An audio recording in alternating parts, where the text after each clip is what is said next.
ജൂണായല്ലോ, school തുറന്നല്ലോ എന്നൊക്കെ ആലോചിച്ചപ്പോഴാണ് പഠിച്ചോനെ ഇന്ന് 7 നാളെ 8 ഈച്ചുവിൻ്റെ ആ സമയത്താണ് ഞാൻ അനുവിന് മെസ്സേജ് അയക്കണേ. ഈച്ചുവിൻ്റെ പിറന്നാളായിട്ട് അനു നോക്ക്. ഇന്നലെ കുറച്ച് നേരം ഞാൻ മുഴുവൻ മഞ്ചേരി ജില്ലാ ഹോസ്പിറ്റലും അതൊക്കെ ഇനി എൻ്റെ മനസ്സിൽ എന്നെ പിന്നെ പ്രസവത്തിന് വേണ്ടി കണ്ട് ഞാൻ അഡ്മിറ്റ് ആവണതും പെയിൻ വരാത്തതും പെട്ടെന്ന് സിസേറിയൻ അതാവണതും തൂക്കി ഇറക്കണം. അന്ന് ഈ മറ്റേ ഇതില്ല, ലിഫ്റ്റില്ല മഞ്ചേരി ജില്ലാ ഹോസ്പിറ്റലിന്. സ്ട്രെച്ചർ വഴി ആ സ്റ്റെപ്പുമ്മ കൂടെ എന്നെ ഇറക്കി കൊണ്ടുപോകും. ഞാൻ ഉതിർന്നു പോവുമോ എന്നുള്ളൊരു പേടിയിൽ. അത് കഴിഞ്ഞിട്ട് സിസേറിയനും കഴിഞ്ഞിട്ട് നോർമൽക്ക് എത്താത്തതും ഞാൻ ആകെ ഒക്കെ പോയി. പിന്നെ അവിടെ നിന്ന് എന്നെ ചൂടാക്കി ഡോക്ടർ തിരിച്ചെടുത്തതും. വനവാളം പിന്നെ എവിടേക്കാ പോയി ഇനി അറിയോ? നെയ്റോസ്റ്റ് എന്നാൻ പോയിക്ക.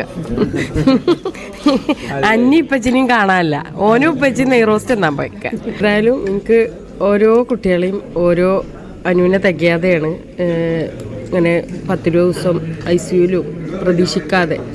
അതേമാതിരി ഈച്ചൂനിയും അഫിനിയും ഒക്കെ എനിക്ക് ഭയങ്കര നിധി പോലെയാണ് എൻ്റെ കുട്ടികളെ കിട്ടിയത്. പ്രതീക്ഷിക്കാതെ കിട്ടിയത്. 3നെയും അങ്ങനെയാണ്. നല്ലോണം ടെൻഷൻ